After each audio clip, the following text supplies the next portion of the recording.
Hello snowboarders of the internet, I'm your host Avran LeFeber, and in this video we're going to be reviewing the Niche Crux. This board features Niche's camber dominant hybrid, which is basically camber 2.0, so rather than the arc of camber from contact point to contact point, you have more of a flat that comes down to the contact point.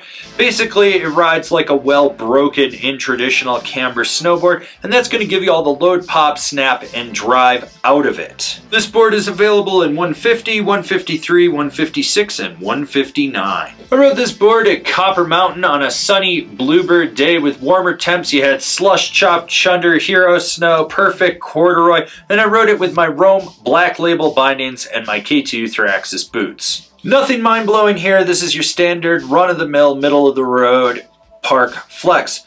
Softer tips, huge sweet spot out by the contact point in the nose and the tail, stiffening back up to the middle where it gets a little softer, and then there's a noticeable amount of torsional flex to this board. When it comes to stability, you're going to get chatter in the tips and it's going to resonate back underfoot. You're going to feel it in really rutted out terrain. You can get bucked around. If you're smart, you'll bend your knees and stay on top of it. You shouldn't have a problem, but if you don't, just be prepared that you're probably going to eat shit and die. Alright, so when it comes to the pop of this board, it's relatively easy to load it up just with that camber 2.0 profile in there. You don't really feel it fighting you. There's solid rebound, so you're going to get solid snap out of this board. It's not the snappiest thing I've been on, and it's not the least snappy board I've been on. It just sits comfortably in that middle of the road where it's predictable and you know it's going to get the job done when you're launching a side hit, popping a roller, or you got to ollie over that fat skier that fell in front of you. When it comes to jumps, I really wouldn't sweat hitting any size jump from small to medium to large. Maybe Mega Booters of Doom, I would question it, but otherwise this board can handle it. And if you're lazy, you can let the lip throw you and it's still going to pop, or you can load it up, you're going to get a little bit more spring and you'll just notice that you're going a little bit higher and a little bit further with it.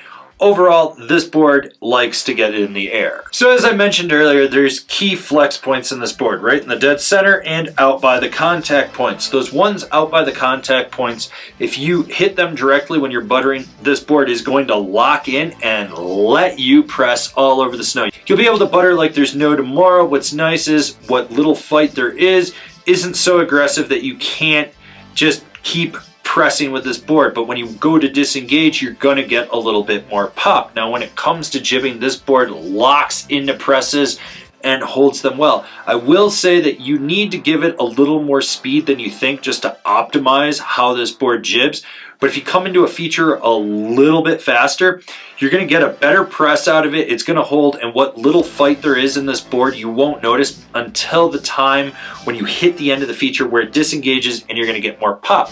Now when you go sideways on the feature, you want to aim for the dead center of the board so you hit that flex point and it's going to cradle right around the feature and it gives you a perfect slide.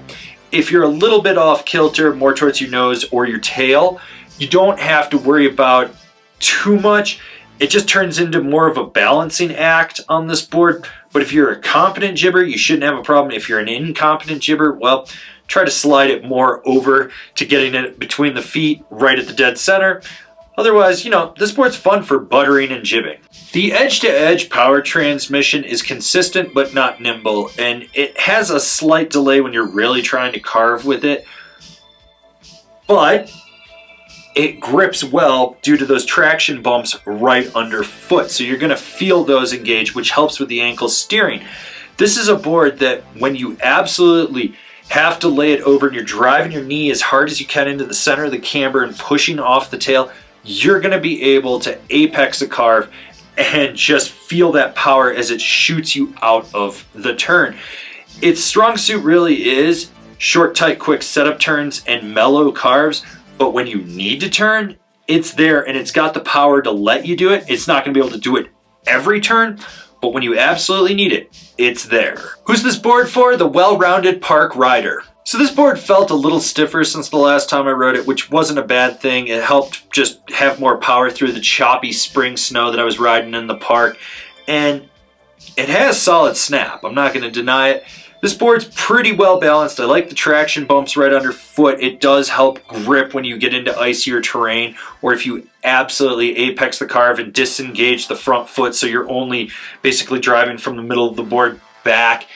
Overall, like I said, it's a solid board for what it is. Comparable boards, the Rome Agent, the Yes Jackpot, the Solomon Huck Knife. Binding recommendations, the Solomon District Pro, the Now Select Pro, the Bent Metal Transfer. This has been my review of the Niche Crux. Do you agree? Do you disagree? Do you own one? Are you going to buy one? Leave me a comment down below. Let's have a conversation about this snowboard. If you're new here, remember to subscribe, click the bell, get those notifications. That way you're not missing any of the videos we got coming out for all you snowboarders of the internet.